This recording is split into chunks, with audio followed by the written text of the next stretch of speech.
世人只知黄河是汹涌澎湃的母亲河，却很少有人知道黄河的汹涌澎湃给沿岸居民带来了多大威胁。有史料记载，道光23年，黄河涨上天，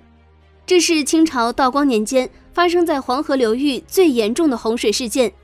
数以万计的百姓遭受黄河水灾的威胁，大量房屋、田地被倾泻的洪水冲毁，一时间流民纷纷逃命，靠乞讨在他乡维持生活。有人可能会觉得黄河涨上天的说法有些夸张，但如果你真正了解到黄河的现实状况，便不会觉得它夸张，反而还觉得这样的说法再贴合不过。说起来大家可能不敢相信，由于黄河在奔流的过程中携带了大量的泥沙，等到了下游，黄河河水流速减缓，泥沙逐渐堆积，在部分下游区域，由泥沙堆积形成的河床，有些甚至已经高出地面10米，因此黄河的部分区域已经成了名副其实的悬河。而由此民间也流传出了黄河水3年2决口，100年1改道的说法，说的也正是悬河的危害所在。不过值得一提的是，面对高出地面10米的悬河，国家却不肯清理河底泥沙，这究竟是怎么回事？难道是另有隐情？大家好，欢迎来到星球热点，国家大事从不缺席，舆论场中抽丝剥茧，聚焦独家中国资讯。点赞加关注，带你用不一样的视角读懂中国故事。黄河发源于青藏高原的约古宗裂盆地，自西向东，自西北流出，经过西南流向华北，途经9个省，最后进入渤海。从古至今，居住在黄河流域的人们都在为治理黄河的水患而烦恼。上古尧舜2帝时期，大禹就奉命带人治理黄河的水患。后面的朝代，每朝每代的皇帝都花了大量的银子治理黄河，可治理了多年，黄河水患依然没有解决。除了频发的洪水，黄河还有一个严重的问题：泥沙淤积。据统计，黄河每年都会带着大约16吨的泥沙从河道奔腾而过，其中有12吨左右的泥沙汇入大海，剩下的泥沙淤积在黄河下游，要么被水冲击形成平原，要么沉积在河里抬高河床。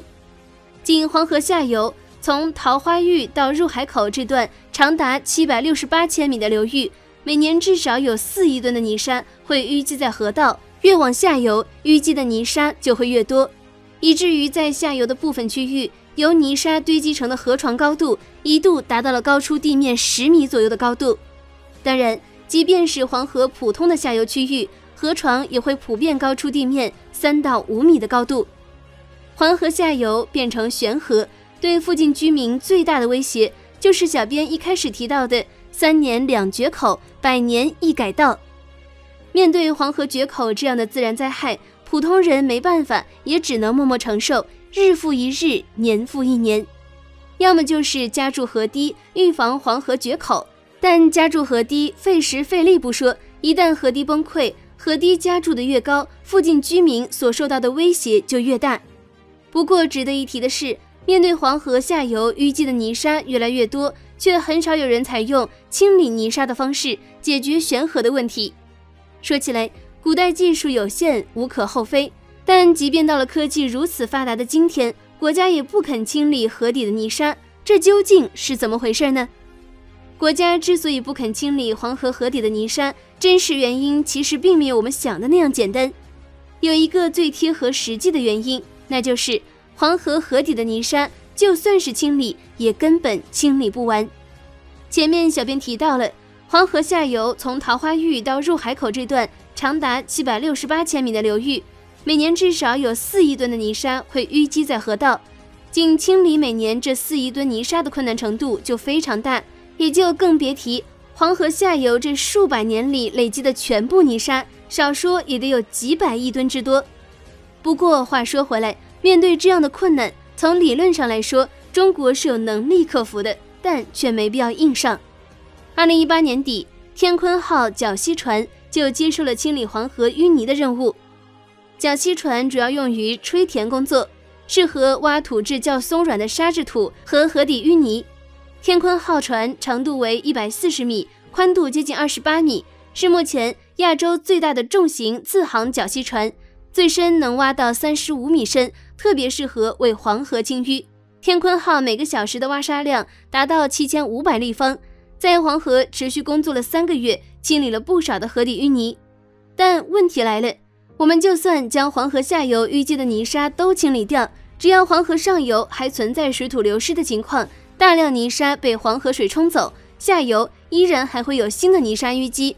面对重新堆积的泥沙，我们只能再次对其进行清理。说白了，清理黄河下游淤积泥沙的工作其实就是个无底洞。另外，清理出来的淤泥该如何处置，同样也是个难题。因此，经过综合考虑后，中国也就不肯对其进行清理了。说到这儿，可能有人就要问了，既然黄河里的沙子那么多，近年来沙子的价格又持续高涨，为什么不直接开采使用呢？实际上，这需要与生态环境相结合。想必很多人都看到过类似于桥梁上下游3公里禁止挖沙的标语，这是因为挖沙的地点距离桥梁太近，会破坏桥梁附近的地质环境，进而危及桥梁安全。而河道、河堤是一个整体，如果在挖沙的过程中破坏了堤坝的地质环境，同样也会影响堤坝的安全，导致溃口或决堤。除此之外，非法挖沙还会影响水质，破坏河道生态环境等。因此，国家相关部门也是明令禁止和严厉打击非法采沙行为。不肯清理黄河河底的泥沙，可并不代表中国撒手放弃了这个问题。面对黄河淤积的泥沙，中国采用了中医根治顽疾的思想，不把解决思路局限在问题表面，而是想方设法对症下药，从源头解决问题。黄河下游淤积的泥沙，归根结底都是上游水土严重流失导致的。只有解决了黄河上游水土流失的问题，才能彻底根治黄河下游泥沙淤积的问题。在黄河上游，水土流失最严重的区域莫过于黄土高原。光听到黄土高原的名字，相信各位观众朋友应该就能跟小编一样，脑补出黄土高原一派荒芜的面貌。在几十年前，黄土高原的确是我们印象中一派荒芜的景象。然而，很多人不知道的是，经过我们中国无数治沙人数十年如一日的不懈坚持，相较于70年前，黄土高原的绿化面积已经增加了至少581.12万公顷，折合5.8万平方千米。要知道，整个韩国的国土面积才只有10.32万平方千米，黄土高原增加的绿化面积比半个韩国都要多。黄土高原的水土流失问题得到治理后，汇入黄河的泥沙量也得到了显著降低。用当地人的话说，就是以前1碗水半碗沙，现在1碗水只有1点沙子了。除了从源头对黄土高原进行植树造林治沙外，中国还在黄河上新建起了19座水电站、3个水库以及7个水利枢纽。这些水利设施的建设，在充分利用黄河提供的天然水利资源外，同时也起到了净化黄河泥沙的重要作用。黄河源头的水经过层层关卡的筛选，最终流到下游后，泥沙量同样也得到了大幅度的降低。